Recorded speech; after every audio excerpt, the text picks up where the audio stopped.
ನಮಸ್ಕಾರ. ರಿಪಬ್ಲಿಕ್ ಕನ್ನಡ ನ್ಯೂಸ್ಗೆ ಸ್ವಾಗತ. ನಾನು ಶ್ರೀಪಾದ್ ಪಾಟೀಲ್. ಕರ್ನಾಟಕದಲ್ಲಿ ಆರ್ಎಸ್ಎಸ್ಗೆ ಅಂಕುಶ ಬೀಳೋದು ಫಿಕ್ಸ. ಆರ್ಎಸ್ಎಸ್ ಚಟುವಟಿಕೆಗಳಿಗೆ ಕಾಯ್ದೆಯ ಮೂಲಕ ಕಡಿವಾಣ ಹಾಕುವುದಕ್ಕೆ ಸರ್ಕಾರ ಎಲ್ಲಾ ರೀತಿಯ ಸಿದ್ಧತೆಯನ್ನ ಮಾಡಿಕೊಳ್ತಾ ಇದೆ.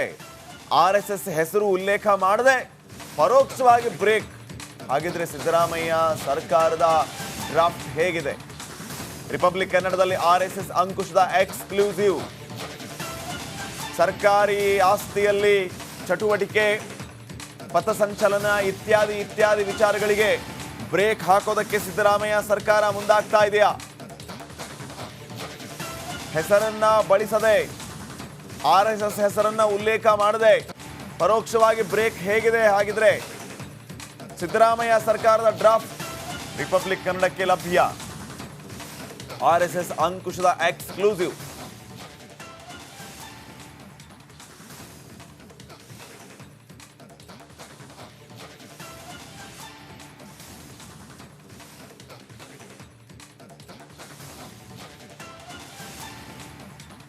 ನೋಡಿ, ಆರ್ಎಸ್ಎಸ್ಗೆ ಕಡಿವಾಣ ಹಾಕೋದಕ್ಕೆ ವಿಧೇಯಕದ ಡ್ರಾಫ್ಟ್ ರೆಡಿ ಆಗಿದೆ. ಕಾನೂನು ಇಲಾಖೆಯಿಂದ ಡ್ರಾಫ್ಟ್ ಸಿದ್ಧ ಆಗಿರೋದು. ಸರ್ಕಾರಿ ಆಸ್ತಿಗಳಲ್ಲಿ ಚಟುವಟಿಕೆಗಳ ನಿಯಂತ್ರಣ ವಿಧೇಯಕ 2025. ಯಾವುದೇ ಧಾರ್ಮಿಕ ರಾಜಕೀಯ ಕಾರ್ಯಕ್ರಮಕ್ಕೆ ಕಡ್ಡಾಯವಾಗಿ ಅನುಮತಿಯನ್ನ ಪಡಿಬೇಕು ಅನ್ನುವಂಥ ನಿಯಮ ಇದು. ಯಾವುದೇ ರಾಜಕೀಯ ಧಾರ್ಮಿಕ ಕಾರ್ಯಕ್ರಮಕ್ಕೆ ಕಡ್ಡಾಯವಾಗಿ ಅನುಮತಿಯನ್ನ ತಗೋಬೇಕು ಅನ್ನುವಂಥ ನಿಯಮ. ಜಿಲ್ಲಾಧಿಕಾರಿ, ಜಿಲ್ಲಾ ವರಿಷ್ಠಾಧಿಕಾರಿಗೆ ಅನುಮತಿ ನೀಡುವ ಅಧಿಕಾರವನ್ನು ನೀಡಿದ್ದಾರೆ. ನಿಯಮ ಮೀರಿ ಚಟುವಟಿಕೆಯನ್ನು ನಡೆಸಿದರೆ, ಅಂದ್ರೆ ಅನುಮತಿ ಇಲ್ಲದೆ ನೀವೇನಾದರೂ ಕಾರ್ಯಕ್ರಮ ಮಾಡಿದ್ರೆ 1 ವರ್ಷ ಜೈಲು ಶಿಕ್ಷೆ, 50,000 ರೂಪಾಯಿ ದಂಡ ಹಾಕುವ ಅಧಿಕಾರ ಕೂಡ ನೀಡಿದ್ದಾರೆ. ಆ ಡ್ರಾಫ್ಟ್ ನಮಗೆ ಲಭ್ಯ ಆಗಿದೆ. ಅಧಿಕೃತವಾಗಿ ಸರ್ಕಾರ ಆದೇಶವನ್ನು ಹೊರಡಿಸಬೇಕಷ್ಟೇ. ಈಗ ಆರ್ಎಸ್ಎಸ್ಗೆ ಅಂಕುಶ ಹಾಕೋದು ನಿಜವೇ ಆದರೆ ಯಾವ ರೀತಿ ಅಂಕುಶ ಹಾಕ್ತಾರೆ?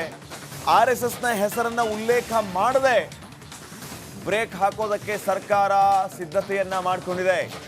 ಹಾಗಿದ್ರೆ ಆ ಡ್ರಾಫ್ಟ್ನಲ್ಲಿ ಏನೇನಿದೆ ಅನ್ನುವಂತಹ ಎಕ್ಸ್ಕ್ಲೂಸಿವ್ ನಿಮ್ಮ ರಿಪಬ್ಲಿಕ್ ಕನ್ನಡದಲ್ಲಿ ಮಾತ್ರ. ನೋಡಿ, ಸರ್ಕಾರಿ ಆಸ್ತಿಗಳಲ್ಲಿ ಚಟುವಟಿಕೆಗಳ ನಿಯಂತ್ರಣ ವಿಧೇಯಕ ಇದು 2025. ಯಾವುದೇ ಧಾರ್ಮಿಕ ರಾಜಕೀಯ ಕಾರ್ಯಕ್ರಮಕ್ಕೆ ಕಡ್ಡಾಯವಾಗಿ ಅನುಮತಿಯನ್ನ ಪಡಿಬೇಕು ಅನ್ನುವಂಥ ನಿಯಮ. ಜಿಲ್ಲಾಧಿಕಾರಿಗೆ, ಜಿಲ್ಲಾ ವರಿಷ್ಠಾಧಿಕಾರಿಗೆ, DC, SP ಅವರಿಗೆ ಈ ಅನುಮತಿಯನ್ನ ನೀಡುವ ಅಧಿಕಾರವನ್ನು ನೀಡಿದ್ದಾರೆ. ನಿಯಮ ಮೀರಿ ಚಟುವಟಿಕೆ ನಡೆಸಿದರೆ 1 ವರ್ಷ ಜೈಲು ಶಿಕ್ಷೆ, 50,000 ರೂಪಾಯಿ ದಂಡ. 2ನೇ ಬಾರಿ ನಿಯಮ ಮೀರಿದರೆ 3 ವರ್ಷ ಜೈಲು ಶಿಕ್ಷೆ, 1 ಲಕ್ಷ ದಂಡ. ಇದಕ್ಕೂ ಮೀರಿ ಮುಂದುವರೆದರೆ ಪ್ರತಿದಿನ 5,000 ರೂಪಾಯಿ ದಂಡ. ಈ ರೀತಿ ಹೊಸ ವಿಧೇಯಕ ತರುವ ಮೂಲಕ ಆರ್ಎಸ್ಎಸ್ ಚಟುವಟಿಕೆಗಳಿಗೆ ಕಡಿವಾಣ ಹಾಕೋದಕ್ಕೆ ಸರ್ಕಾರ ಮುಂದಾಗ್ತಾ ಇದೆ. ಆರ್ಎಸ್ಎಸ್ ಟಾರ್ಗೆಟ್ ಮಾಡಿ ಕರಡನ್ನ ಸಿದ್ಧಪಡಿಸಿದ್ದಾರೆ ರಾಜ್ಯ ಸರ್ಕಾರದವರು. ಅಧಿಕೃತವಾಗಿ ಜಾರಿಗೆ ಬರಬೇಕು ಅಷ್ಟೇ.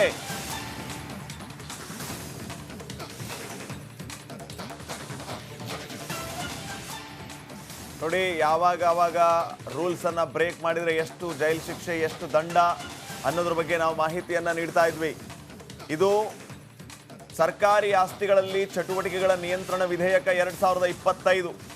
ಈ ಪ್ರಕಾರ ಯಾವುದೇ ಧಾರ್ಮಿಕ ರಾಜಕೀಯ ಕಾರ್ಯಕ್ರಮಗಳಿಗೆ ಕಡ್ಡಾಯವಾಗಿ ಅನುಮತಿಯನ್ನ ತಗೊಳ್ಳೇಬೇಕು. ಅನುಮತಿಯನ್ನ ತಗೊಳ್ಳಿಲ್ಲ ಅಥವಾ ನಿಯಮ ಮೀರಿ ಚಟುವಟಿಕೆ ನಡೆಸಿದ್ರೆ 1 ವರ್ಷ ಜೈಲು ಶಿಕ್ಷೆ, 50,000 ರೂಪಾಯಿ ದಂಡ. 2ನೇ ಬಾರಿ ನಿಯಮ ಮೀರಿದ್ರೆ 3 ವರ್ಷ ಜೈಲು ಶಿಕ್ಷೆ, 1 ಲಕ್ಷ ದಂಡ. ಇದಕ್ಕೂ ಮೀರಿ ಮುಂದುವರೆದ್ರೆ ಪ್ರತಿದಿನ 5,000 ರೂಪಾಯಿ ದಂಡ. ಇನ್ನಷ್ಟು ಅಪ್ಡೇಟ್ಸ್ ಅನ್ನ ಕೊಡ್ತಾರೆ ನಮ್ಮ ಪ್ರತಿನಿಧಿ ಹನುಮಂತ. ಈಗ ನೇರ ಸಂಪರ್ಕದಲ್ಲಿ ಜಾಯ್ನ್ ಆಗಿದ್ದಾರೆ. ಹನುಮಂತ, ಗಮನಿಸ್ತಾ ಇದೆಯಾ ವಿಧೇಯಕದಲ್ಲಿ ಎಕ್ಸ್ಕ್ಲೂಸಿವ್ ಆಗಿ ರಿಪಬ್ಲಿಕ್ ಕನ್ನಡಕ್ಕೆ ಲಭ್ಯ ಆಗಿರುವಂತದ್ದು? ಈ ವಿಧೇಯಕದಲ್ಲಿ ಏನೇನಿದೆ ಅಂತ ಹೇಳಿ. ಆರ್ಎಸ್ಎಸ್ ಹೆಸರನ್ನ ಉಲ್ಲೇಖ ಮಾಡದೆ ಸರ್ಕಾರಿ ಆಸ್ತಿಯಲ್ಲಿ ಧಾರ್ಮಿಕ ರಾಜಕೀಯ ಕಾರ್ಯಕ್ರಮಗಳನ್ನ ಮಾಡಬೇಕು ಅಂತಂದ್ರೆ ಅನುಮತಿ ಪಡಿಬೇಕು ಅಂತ ಹೇಳಿ. ಇದು ಎಷ್ಟರ ಮಟ್ಟಿಗೆ ಲಾಗೂ ಆಗತ್ತೆ, ಇದರಿಂದ ಮುಂದೆ ಆಗುವ ಪರಿಣಾಮಗಳೇನು, ಸರ್ಕಾರ ಇವೆಲ್ಲ ವಿಚಾರವನ್ನ ಮಾಡಿದೆಯಾ? ಏನ್ ಅಪ್ಡೇಟ್ಸ್ ಕೊಡ್ತೀರಿ?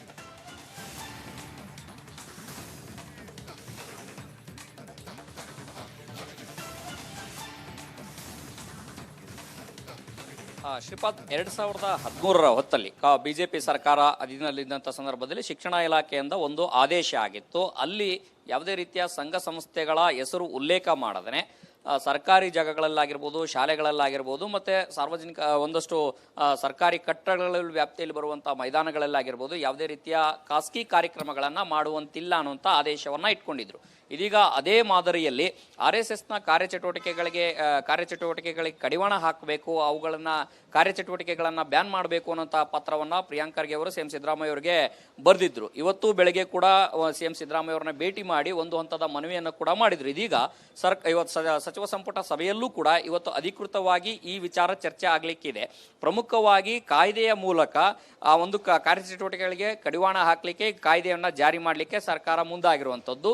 ಆ ಕಾಯ್ದೆಯಲ್ಲಿರುವಂತಹ ಪ್ರಮುಖ ಅಂಶಗಳೇನಂತಂದು ಹೇಳಿದ್ರೆ, ಸರ್ಕಾರಿ ಕಟ್ಟಡಗಳಲ್ಲಾಗಿರ್ಬೋದು, ಸರ್ಕಾರಿ ಮೈದಾನಗಳಲ್ಲಾಗಿರ್ಬೋದು, ಮತ್ತೆ ಸರ್ಕಾರಿ ಸ್ವಾಮ್ಯದ ಯಾವುದೇ ಸ್ಥಳಲ್ಲಾದರೂ ಕೂಡ ಖಾಸಗಿ ಕಾರ್ಯಕ್ರಮಗಳನ್ನ ಮಾಡುವಂತದ್ದಾದ್ರೆ ಅದನ್ನ ಜಿಲ್ಲಾಧಿಕಾರಿಗಳು ಮತ್ತು ಜಿಲ್ಲಾಧಿಕಾರಿಗಳ ಅನುಮತಿಯನ್ನ ಪಡಿಬೇಕು. ಸ್ಥಳೀಯ ಅಧಿಕಾರಿಗಳ ಅನುಮತಿಯನ್ನ ಪಡೆಯುವಂಥದ್ದು ಬಹುತೇಕ ಕಡ್ಡಾಯವಾಗಿದೆ. ಒಂದೊಮ್ಮೆ ಈ ನಿಯಮ ಉಲ್ಲಂಘನೆ ಮಾಡಿದ್ರೆ ಅವರಿಗೆ ಶಿಕ್ಷೆ ಬಹುತೇಕ ಫಿಕ್ಸ್ ಅನ್ನುವಂಥದ್ದು. ಮೊದಲನೇ ಬಾರಿಗೆ ಮಾಡಿದ್ರೆ 50 ಲಕ್ಷ ದಂಡ ಹಾಕುವಂಥದ್ದು, ಎರಡನೇ ಬಾರಿಗೆ ಮಾಡಿದ್ರೆ 1 ಲಕ್ಷ ದಂಡ ಹಾಕುವಂಥದ್ದು, ಮತ್ತೆ ಅದನ್ನ ಪದೇ ಪದೇ ಮಾಡ್ತಾ ಹೋದ್ರೆ ದಂಡಗಳ ಪ್ರಮಾಣವನ್ನ ಹೆಚ್ಚು ಮಾಡುವಂಥದ್ದು. ಅಂದ್ರೆ RSS RSS ಹೆಸರನ್ನು ಎಲ್ಲೂ ಕೂಡ ಉಲ್ಲೇಖನ ಮಾಡದೇನೆ ಕಡಿವಾಣ ಹಾಕುವಂಥದ್ದು, ಪರೋಕ್ಷವಾಗಿ ಕಡಿವಾಣ ಹಾಕಲಿಕ್ಕೆ ಕಾಯ್ದೆಯನ್ನ ತರಲಿಕ್ಕೆ ಸರ್ಕಾರ ಚಿಂತನೆ ನಡೆಸಿದೆ.